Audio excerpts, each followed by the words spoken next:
vai nos explicar um pouquinho sobre o luto, mas um outro luto, o luto sentimental. Então explique pra gente, Tatiane, como é que é esse outro luto aí?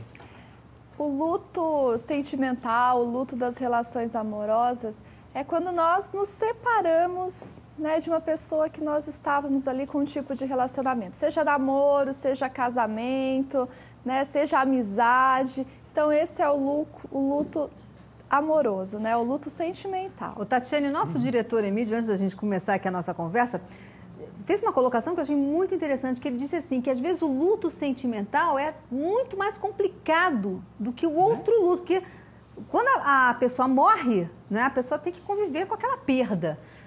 Mas e o sentimental? Que a pessoa continua existindo, só não é mais sua, vamos assim dizer. Até porque ninguém é de ninguém, né? É, exatamente. É complicado, né? Mas é exatamente isso. O luto sentimental, ele é talvez mais difícil, né, mais complicado do que um luto por morte. Por quê? A morte, realmente, a pessoa morreu, eu de uma forma ou outra não vou conviver mais com ela. Mas um luto de uma relação amorosa, eu terminei com a pessoa, mas ela continua sendo o pai dos meus filhos. Né? Ela continua frequentando a minha casa. Muitas vezes eu dependo da pensão dessa pessoa para sobreviver. E aí? E mesmo que não veja, né? Sempre tem aquela coisa, a possibilidade do telefone, né? Pode ligar a qualquer momento, pedir perdão, ou eu me pedir perdão. Tem a expectativa, né, da volta também. Isso num primeiro momento, né? E dependendo de como foi esse término, né, principalmente se uma das partes não queria, é um sofrimento maior ainda. E agora vamos começar. É muito difícil, porque às vezes termina aquele relacionamento, o outro vai em frente, muda a vida, e às vezes o outro não, continua naquilo. Um amigo meu hoje também falou assim, nossa, recebi um telefonema de um namorado que a gente acabou o relacionamento há anos. E a pessoa liga do nada. Quer dizer, continuou ali apaixonado. E assim, vamos começar onde a gente parou o outro assunto. Que é assim, quando é que a gente percebe que isso é doença, que é patológico, que você não consegue se desvencilhar desse amor que acabou, mas que você não consegue perceber que acabou? Quando a vida fica estagnada ali, ó. Eu não consigo caminhar, muitas pessoas não conseguem mais trabalhar, não tem mais ambição, não consegue viver, né? A vida é esperar pela pessoa que se foi. Muitas vezes não consegue nem ser mãe e pai direito, eu só espero. Isso é patológico. Né? É esse caso de ligar anos depois para o ex? Nesse caso, Adriana, é como se fosse uma expectativa de que será que ele ainda pensa em mim? Né? Eu posso ligar mesmo. Mas isso significa que interiormente a pessoa ficou naquela... Parou? Espera, né? Eu paro tudo, eu estou aguardando o retorno da pessoa, não vivo mais. Eu vivi recentemente estou vivendo ainda, uma experiência muito interessante, que é assim.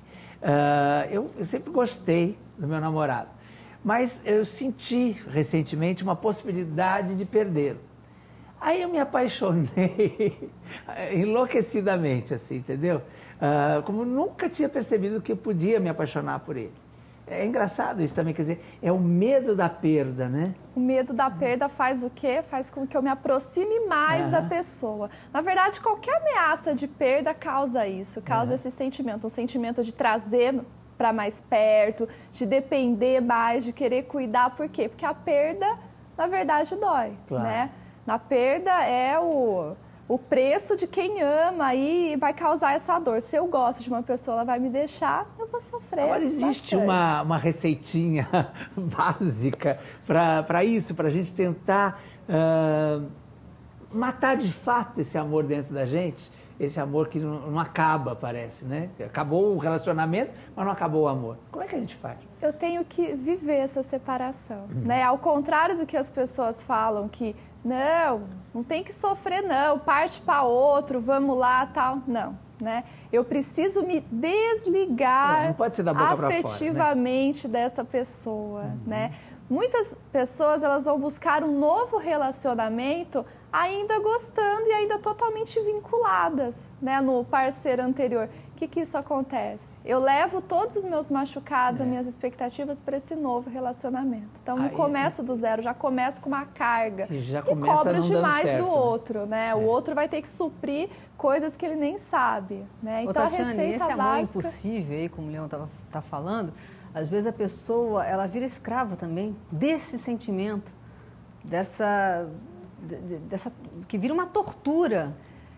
Aí, Adriana, a gente não entra só no fato da dor de perder, mas a dependência que a pessoa tinha daquele que a deixou, né? Muitas pessoas, elas têm uma relação, não é de amor com o cônjuge, mas de dependência. Então, é como se não fossem sobreviver sem aquela pessoa. E isso se arrasta, né? Se eu dependo dele, ele me deixou, e agora? Né? E aí vai buscar mesmo a pessoa, né? Às vezes se humilhando, às vezes fazendo coisas que a gente nunca pensou. E aí, né? quanto mais fizer isso, mais vai afastar a pessoa. Vai afastar e vai doer, né? Porque é decepção. Ainda mais se a pessoa, em pouco tempo, né, estiver com outra, estiver se relacionando. Nossa, vai machucando. Muito. Agora, e quando tem filhos, que é uma relação com filhos, uma separação com filhos? Quer dizer, e que os filhos cobram que você continue junto com a outra pessoa, acho que é mais difícil ainda, porque você não conseguiu se separar de verdade. Né? E aí os filhos ficam cobrando, por que você não volta com ele, por que você não volta com ela? Né? Acho que aí é mais difícil ainda, não é? É difícil. Mas o que acontece? Muitas pessoas, quando terminam um relacionamento, elas acham que a função de pai e de mãe também termina.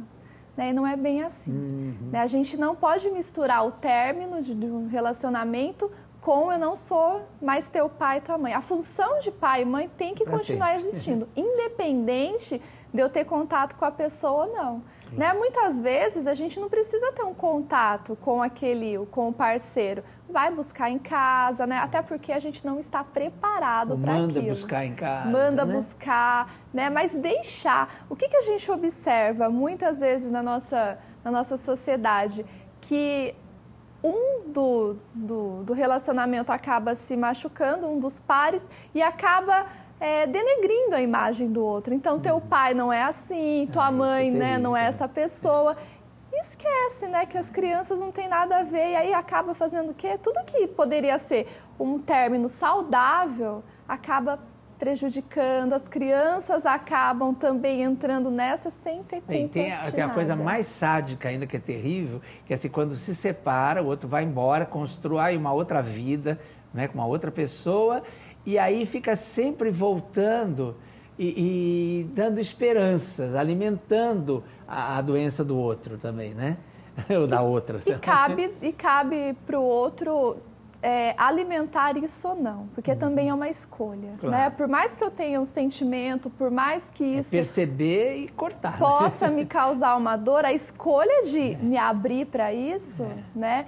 É da pessoa, eu posso não querer. Tatiane, agora você disse que é importante viver o luto quando uma pessoa morre. E no caso do término de um relacionamento, é importante também um tempo sozinha? Ou você acha que a pessoa já pode engatar um namoro no outro? É extremamente importante, principalmente se for uma relação que o vínculo era bem estreito. Né? Se eu partir direto para uma outra relação, eu vou levar tudo aquilo que eu tenho de machucado e de expectativa para essa nova relação. O importante é assim, tem uma data certa? Quanto tempo? Vai depender da pessoa, né? Mas ela tem que estar aberta e já buscando viver. E fazer aquilo. uma viagem, é legal? Ajuda? Uma viagem pode até ajudar, só que isso não pode servir de fuga, né? Então, tem pessoas que fazem o quê depois que perdem alguém? Elas vão de espaço para espaço. Viaja aqui, vai para cá, muda de casa, vira tudo como se essa fosse a receita mágica, né? E não é. Eu posso viajar, o momento vai aliviar aquela dor imediata, tal, mas depois eu preciso voltar para a minha realidade. A geografia pode ajudar, mas não resolve, né? Não resolve. Eu preciso voltar para a minha realidade, porque eu preciso enfrentar aquela dor para eu poder ficar bem depois. Infelizmente, né, por mais que é difícil, dá aquela dor no peito, aquele nó, aquele desânimo, é vivendo isso que a gente vai conseguir ficar bem depois. Então, você acha que quem não consegue resolver sozinho, uma boa dica é fazer uma terapia? é fazer uma terapia e não tentar suprimir os sintomas, né? Pessoas vão usando álcool, usando muitos remédios, tal, para não ter aquela dor, né, do luto, da perda. Num primeiro momento, a psicoterapia pode ajudar muito, porque eu vou, através da psicoterapia, expressar toda a minha dor, né? Quanto mais eu expresso, quanto mais eu falo, mais eu consigo, nós chamamos na psicologia de elaborar, né? Agora, Tatiane, para a gente encerrar nosso assunto sobre luto, e uma pessoa que às vezes não tem essa possibilidade, não conhece ninguém, às vezes também não tem recursos, uma dica também para essa pessoa sair dessa situação sozinha? Cultivar amizades, né? A gente, claro que um amigo não é um psicólogo, mas o fato de eu conseguir contar, expressar, né, e falar sobre aquilo que eu estou vivendo ajuda muito. Amigo, né, é solução para todas as horas mesmo. Agora, cuidar para não ser chato, porque daí perde também o amigo. Com certeza, mas moderando, né, tudo isso. Um bom amigo, né, o contato com a família, tudo isso ajuda bastante. Obrigada, Tatiane. Eu que agradeço. Olha, obrigadíssimo, viu?